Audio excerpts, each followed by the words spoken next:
शुएब शहीन साहब, ये जो मैं एक पब्लिक इंटरेस्ट में सवाल पूछ रहा हूँ आपको।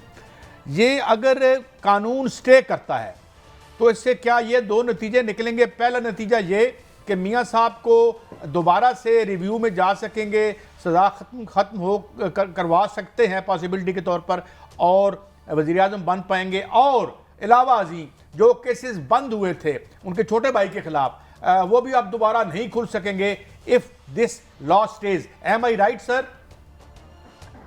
नहीं, देखें दो बातें हैं। एक ये है कि अगर वो वाकई ये बात दुरुस्त है कि अगर ये कानून बरकरार रहता है तो मियां नवाज शरीफ साहब दोबारा वो अपील फाइल कर सकते हैं। अब रिव्यू वाला कानून तो ख़त्म हो गया, अब वो अपील फाइल कर सकते हैं और वो अपील होगी with in a period of 60 days और वो अपने केस ख़त्म करा सकते हैं।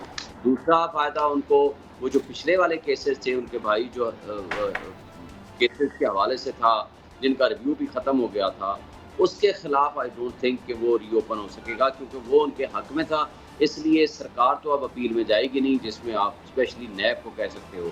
लेकिन अगर कोई भी 184(3) के तहत प्रोसीडिंग्स हुई हैं तो उनको एक राइट ऑफ अपील दे दिया गया है और वो 60 डेज़ में वो बेनिफिट उठा सकते हैं। अब मेरिट पे कोर्ट क्या फैसला करती है वो बात की बात है। बड़ी साहब बिस्मिल्लाहिर्रहमानिर्रहीम। एक तो शुएब शहीन साहब, गुजारिश ये है, मुल्क में 74,000 केस पेंडिंग है। एक बड़ी खुश आइन बात है कि गालबन 11:40 पे सुप्रीम कोर्ट से समाअत शुरू हुई और कमो बेशतर 7 बजे तक जारी रही। तो मुझे सिर्फ ये बताइए, जो पीडीएम जो करके गई थी जिस मकसद के लिए, क्या आपको उनके मकासद हासिल होते हैं? ये अगर स्टे आज ख़त्म हो जाता है तो जिसको 10 साल पहले भी सजा हुई थी, क्या वो भी सुप्रीम कोर्ट के फैसले के खिलाफ अपील कर सकेगा? जी बिल्कुल कर सकेगा। जो 184(3) की प्रोसीडिंग्स हैं उनकी हद तक किए जाने वाली जो आर्डर्स, जजमेंट, जो भी चीज़ें हैं, वो बिल्कुल उनको 60 डेज़ के अंदर ये राइट ऑफ अपील दे दिया गया है, वो बिल्कुल कर सकेगा। अच्छा, अब दोनों से एक सवाल, गुजारिश है कि मौजूदा पीडीएम बड़ी, आपको पता है, अक्सरियत थी जमातों की, तमाम तकरीबन 347 लोगों ने ये वो बिल को एक्ट में बदला। पीटीआई तो थी नहीं, लेकिन खैर फिर भी 347 पूरे अपने बंदे भी पूरे नहीं थे।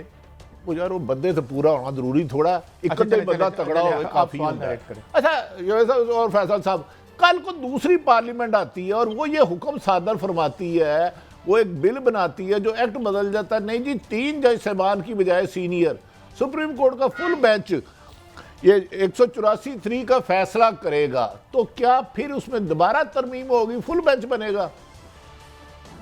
बट साहब, कानून साजी क्योंकि पार्लियामेंट के इख्तियार है और पार्लियामेंट के पास जो कानून मंजूर पहले से किए जाते हैं उनमें तरमीम का या उनको कलअदम करके नए कानून बनाने का वो फुल इख्तियार तो पार्लियामेंट को है।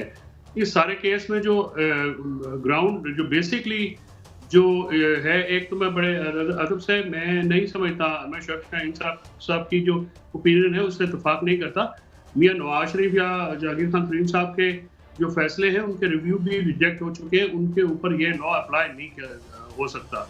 मैं उसकी जो रिव्यू नहीं आया था, वो पास एंड क्लोज ट्रांजैक्शंस हो चुकी हैं और ये अटॉर्नी जनरल ने भी आज अपने आर्गुमेंट में ये बात की है। शुएब भाई एक मिनट जरा, शुएब बारी इंशाल्लाह बात आगे बढ़ाएं। हाँ, या वो उनको ये बेनिफिट नहीं मिल सकता मियां नवाज शरीफ साहब को। ये मेरे ख्याल में उनकी भी आंखों में धूल झोंका गया है। वो जब ये पढ़ेंगे और कोई संजीदा ओपिनियन दी जाएगी तो उनको पता लगेगा। असल में भट्टी साहब, इशू ये है कि जो आज इम्तियाज सिद्दीकी साहब का आर्गुमेंट था, उस वक्त क्योंकि बहुत ज़्यादा सवालात हो रहे थे तो वो जिस तरह से अटॉर्नी जनरल को तहम्मुल से सुना गया, उस तरह वो पेटिशनर्स के वकला को नहीं सुना गया। ये बात बड़ी ऑब्वियस थी। हम क्योंकि अदालत के अंदर रहते हैं, इसमें कोई चीज़ नई नहीं है। जिस तरह से आज जजेस के सवाल आए, ताबड़तोड़ सवाल भी होते हैं, सारा कुछ होता है। जजेस अपनी ओपिनियन का इजहार भी करते रहते हैं, कुछ सवालों के जवाब भी देते रहते हैं। लेकिन आज 2 बड़ी बातें हुई हैं। एक तो आप ये देखिए कि काजी फायज साहब पे ये अप्रिशिएट करना पड़ेगा, उन्होंने फुल कोर्ट भी बुलवाया, उन्होंने फुल बेंच भी सुप्रीम कोर्ट का कॉन्स्टिट्यूट किया। तीसरा, उन्होंने जब ये पब्लिकली ये जो है ऑन एयर हुई है ये सारी प्रोसीडिंग, तो इसमें बहुत ज़्यादा जो है लोगों के लिए नई बात भी आई है, इन्फॉर्मेशन भी आई है।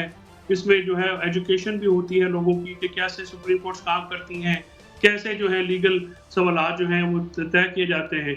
बुनियादी नुक्ता इस सारे केस में जो मेरी नज़र में वो एक है कि क्या पार्लियामेंट जो है वो ट्राइकोटमी ऑफ पावर्स के वायलेशन में क्या सुप्रीम कोर्ट की जो फंक्शनिंग है डे टू डे अफेयर से उसमें मुदाखलत कर सकती है, क्योंकि तीनों के रूल्स बनाने की पावर जो है वो डिफरेंट है और वो एक दूसरे के साथ इंटरमिंगल नहीं करते हैं। तो सुप्रीम कोर्ट को एक आज़ाद इदारा बनाने के लिए, एक इफेक्टिव इदारा बनाने के लिए ज़रूरी है कि पार्लियामेंट जो है वो अपने हाथ उतना ना आए, सुप्रीम कोर्ट के गिरबान तक ना पहुंचे। और सुप्रीम कोर्ट का अपना जो रेगुलेशंस हैं वो रेगुलेट करते हैं। आर्टिकल 191 में जो रूल्स बनाने की पावर दी गई है वो कॉन्स्टिट्यूशनल पावर है, वो ऑर्डिनरी जो रूल्स एनेक्टमेंट है उससे बढ़ के है। तो सुप्रीम कोर्ट जो है आर्टिकल 191 में अपने रूल्स मैनेज कर सकती है। और ये चीफ जस्टिस को जो बेंचेस बनाने का इख्तियार दिया गया था, ये 1980 के जो सुप्रीम कोर्ट रूल्स हैं उसमें दिया गया था, फुल कोर्ट मीटिंग में वो डिसाइड हुआ था। और फुल कोर्ट मीटिंग ही इसको जो है अगर अमेंड करे तो पार्लियामेंट की जो इंटरफेरेंस है ये सुप्रीम कोर्ट के डे टू डे अफेयर्स में बेंच बनाना में उसमें शामिल है और बाकी जो मामलात हैं वो भी शामिल हैं।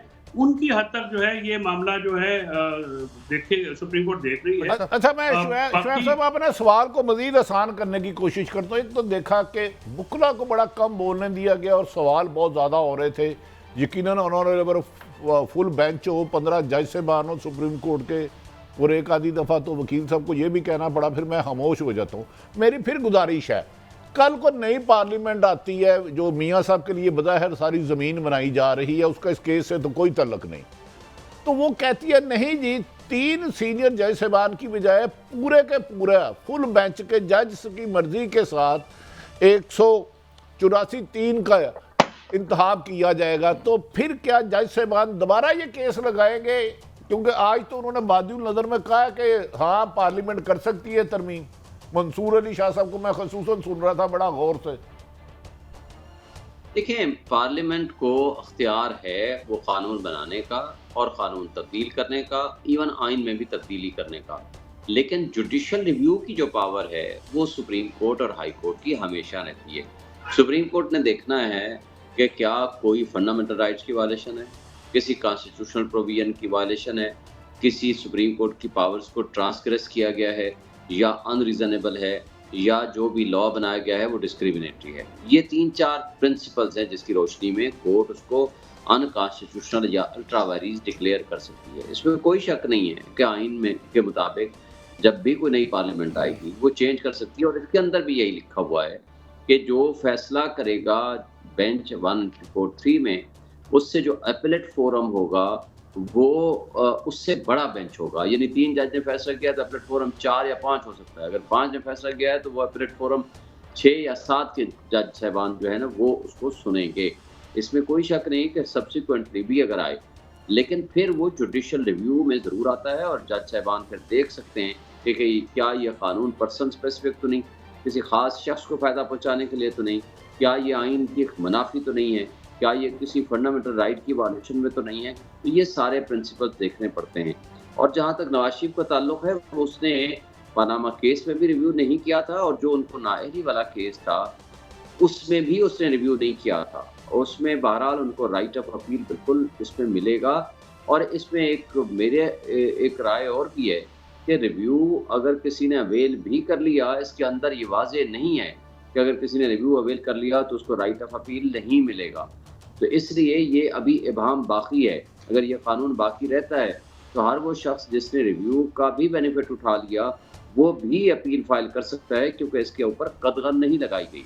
वरना तो ये होगा ना, इसके अंदर या तो वाजे होता कि जो रिव्यू अपनी राइट ऑफ रिव्यू एक्सरसाइज कर चुके हैं वो सिर्फ अपील फाइल कर नहीं किया जिसने, वो राइट ऑफ अपील। अच्छा शुएब साहब, इसके बाद भाई साहब सवाल करते हैं, मैं आपको खबर देता हूँ नवाज शरीफ की वकला टीम ने उनकी अपील टाइप पे मुशावरत शुरू कर दी है। काई साहब आप प्लीज सवाल। हाँ नहीं, मुशावरत शुरू की है, कोई स्पेन में भी सुना है मुशावरत की है। लेकिन बड़ी साहब आगे बढ़ते हैं। फैसल चौधरी साहब, कोई ऐसी नज़ीर है दुनिया में, मैं अपनी एजुकेशन के लिए और आवाम की आसानी के लिए पूछ रहा हूँ, कि सुप्रीम कोर्ट एक फैसला कर देती है अमेरिका की किसी सुप्रीम, तो वो सुप्रीम कोर्ट का फैसला सुप्रीम कोर्ट में ही चैलेंज हो सकता है? ये इसकी नज़ीर है फैसल चौधरी साहब?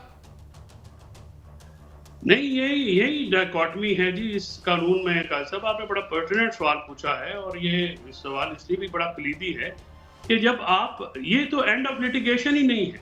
ये आज ग़ालिबन जाहिया अफरीदी साहब ने भी जस्टिस जाहिया अफरीदी साहब ने इसकी तरफ जो है पॉइंट आउट किया है ये बात। उन्होंने कहा कि तो फिर तो ये लिटिगेशन एंड ही नहीं होगी, फिर हमारा बर्डन और बढ़ जाएगा।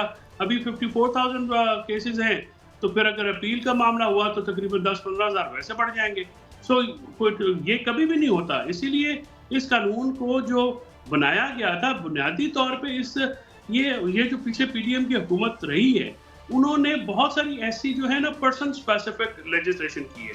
यानी उनका ऑब्जेक्ट जो है लॉन्ग टाइम नहीं था, तो पब्लिक इंटरेस्ट में, बल्कि आज जस्टिस मुशर्रत हलाली साहबा ने एक बहुत ही इंपॉर्टेंट क्वेश्चन पूछा, बड़ा कलीदी क्वेश्चन था। वो ये था कि इसमें जो लिखा हुआ है, इसका प्रियम्बल होता है दिबाचा जिसको हम कहते हैं उर्फ आम में, उसमें लगता है कि जो कानून है वो किस वजह से बनाया जा रहा है, या उसका मकसद क्या है, उसका पर्पस क्या है, उसका स्कोप क्या है। तो प्रियम्बल में जो लिखा गया है, तो उन्होंने प्रियम्बल को पढ़ा और सवाल ये किया कि इस प्रियम्बल को पढ़ के तो लगता है ये पर्सनल इंटरेस्ट के लिए बनाया गया है, पब्लिक इंटरेस्ट के लिए तो नहीं बनाया गया। और जो हुकूमत ने जो बेंचेस बनाने की पावर है सुप्रीम कोर्ट की, वो रेगुलेट कर दी है पार्लियामेंट ने।